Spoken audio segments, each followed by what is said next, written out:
تو پودے کی بڑھوتری کے اوپر، زمین کی زرخیزی کے اوپر ان کا بڑا اثر پڑتا ہے، چونکہ ہر نیوٹرینٹ کا علیحدہ علیحدہ رول ہوتا ہے۔ اگر نائٹروجن قد بڑھاتی ہے تو فاسفورس جو ہے وہ جڑوں کو مضبوط کرتی ہے اور بڑھاتی ہے، اسی طرح جو پوٹاش ہے وہ اس کے تنے کو مضبوط کرتا ہے۔ اس لیے ان کا تناسب ہونا ضروری ہے۔ جب اس کا تناسب بگڑ جاتا ہے، جب ہم اس کی ریشو جو ہے وہ زیادہ کر دیتے ہیں، تو اس سے ان کی یوز ایفیشنسی کے اوپر بڑا اثر پڑتا ہے۔ جس طرح جو ہم بات کرتے ہیں اس کی ریشو کی، تو ہم یہ کہتے ہوتے ہیں کہ نائٹروجن جو ہے یا یوریا جو ہے کبھی بھی ڈی اے پی کا متبادل نہیں ہو سکتا، فاسفورس کا کبھی متبادل نہیں ہو سکتا، پوٹاش کا کبھی متبادل نہیں ہو سکتا ہے۔ یہ ضرور ہے کہ نائٹروجن جو ہے وہ سستی ملتی ہے، لوگ اس کو بھی کھاد سمجھتے ہیں، باقی کو بھی کھادیں سمجھتے ہیں، ان کا علیحدہ علیحدہ رول ہوتا ہے۔ اس لیے جو سستی ملتی ہے اس کو زیادہ استعمال کر لیتے ہیں، تھوڑی سی مہنگی ہوتی ہے وہ اس کو کم استعمال کرتے ہیں۔ تو اس لیے ہمیں جب تک ہم اس کے تناسب کو برقرار نہیں رکھیں گے، ہم اپنی بھرپور فصل نہیں لے سکیں گے اور اپنی زمین کی زرخیزی کو بھی برقرار نہیں رکھ سکیں گے، اور ہمیں کاسٹ آف پروڈکشن ہماری جو ہے اور کاسٹ بینیفٹ ریشو جو ہے ہمیں جو ہے اس سے جو ہے بہت کم جو ہے، ہمیں اکنامک انالیسس یہ بتاتا ہے کہ آمدن بہت کم ہوتی ہے اگر ہم اس کو غیر متوازن کرتے ہیں۔ ڈاکٹر صاحب، اصل بنیادی سوال ہے کہ جب ہم متوازن کھادوں کے استعمال کی بات کرتے ہیں تو اس میں آپ کیا کہتے ہیں کہ گندم میں نائٹروجن کتنی استعمال ہونی چاہیے فی ایکڑ، فاسفورسی کھاد کتنی استعمال ہونی چاہیے اور پوٹاش کتنی استعمال ہونی چاہیے؟ خاص کر جو ہمارے ٹیوبویل اریگیٹڈ یا کینال اریگیٹڈ ایریاز ہیں، ان کے لیے مطلب فاسفورس، نائٹروجن، پوٹاش کا استعمال کس کس ریشو سے ہونا چاہیے؟ اور دوسری میری بڑی جو سوال ہے کہ کیا ذمہ دار مطلب ہے کہ اس کو صحیح طور پہ انڈرسٹینڈ نہیں کر پاتے، یا کیا وجہ ہے کہ ذمہ دار کیوں نہیں اس کو صحیح طور پہ استعمال کر پا رہے متوازن کھادوں کے استعمال کو؟ جس طرح آپ نے بات کی، یقینی طور پہ اس کا پیداوار پہ بہت اچھا امپیکٹ آئے گا، ذمہ دار کی جو کاسٹ ہے وہ بڑھے گی نہیں بلکہ کم ہوئے گی پیداوار بڑھنے کے ساتھ۔ تو آپ ذرا اس کو کائنڈلی ذرا بتائیے گا کہ نائٹروجن، فاسفورس اور پوٹاش گندم میں کتنے استعمال کرنی ضروری ہے؟ جی، اس کا جو ہے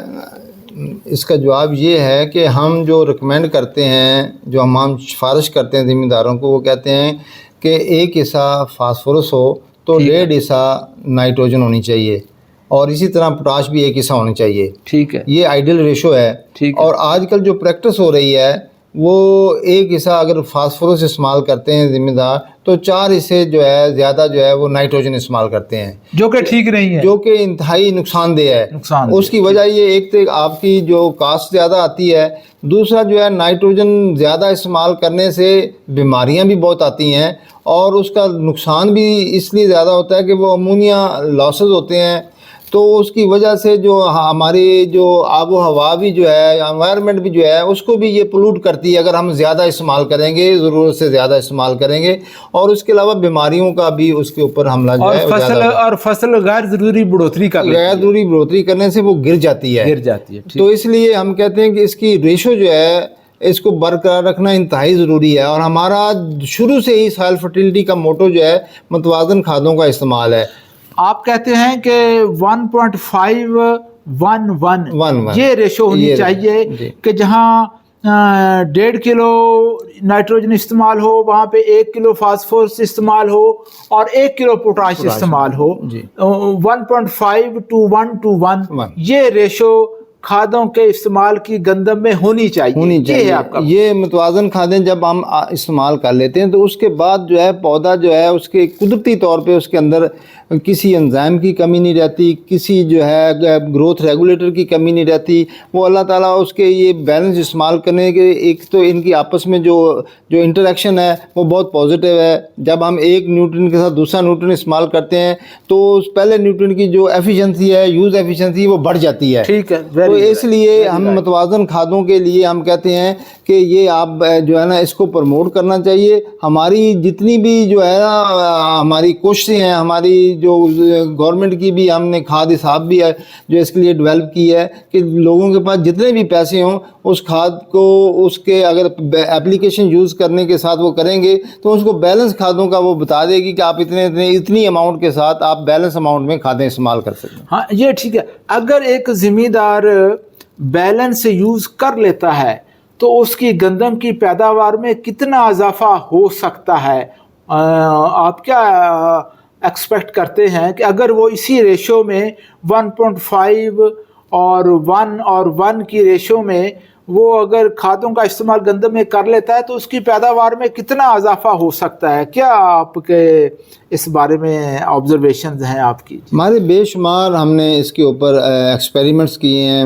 ہر زون میں کیے ہیں، ہر کراپ کے اوپر کیے ہیں، ہر کراپ کی ورائٹی کے اوپر کیے ہیں، تو ایوریج جو ہے اس کے رزلٹس جو ہیں وہ 20 سے 30% جو ہے اس سے پیداوار میں اضافہ ہو جاتا ہے۔ نہ صرف پیداوار میں اضافہ ہوتا ہے بلکہ اس کی جو پروڈیوس ہوتی ہے، جو اناج ملتا ہے، اس کی کوالٹی بہت اچھی ہوتی ہے۔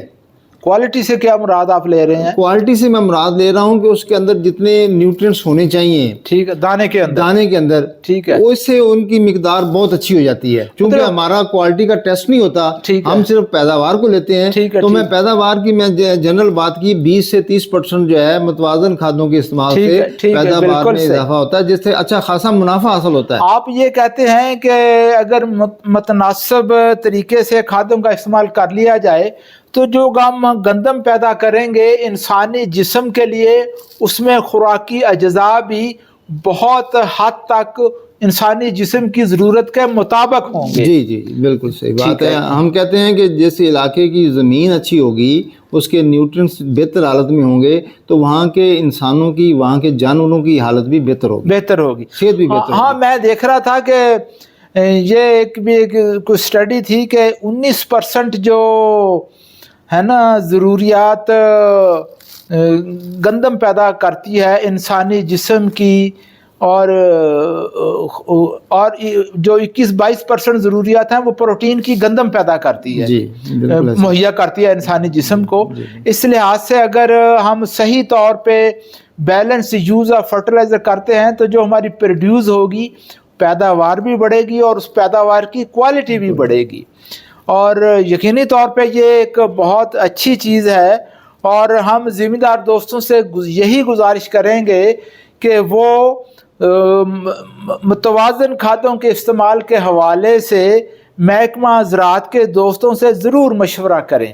خواہ وہ محکمہ زراعت توسیع کے دوست ہوں یا ایگریکلچر ریسرچ کے دوست ہوں یا سوائل فرٹیلیٹی کے دوست ہوں۔ کھادوں کے استعمال کے لیے بھی استعمال سے پہلے محکمہ زراعت کے دوستوں سے، محکمہ زراعت کے ماہرین سے مشورہ کریں اور اس کے مطابق آپ کھاد کو استعمال کریں۔ اگر آپ ضرورت سے زیادہ نائٹروجن استعمال کر لیں گے تو وہ بھی ٹھیک نہیں ہوگا، اگر آپ فاسفورس اور پوٹاش نہیں استعمال کریں گے یا کم استعمال کریں گے تو پھر جو نائٹروجن استعمال کیا اس کا بھی اتنا فائدہ نہیں ہو سکے گا۔ ہمارا مقصد اس پروگرام کا یہ ہے کہ ذمہ داروں تک صحیح معلومات پہنچ سکیں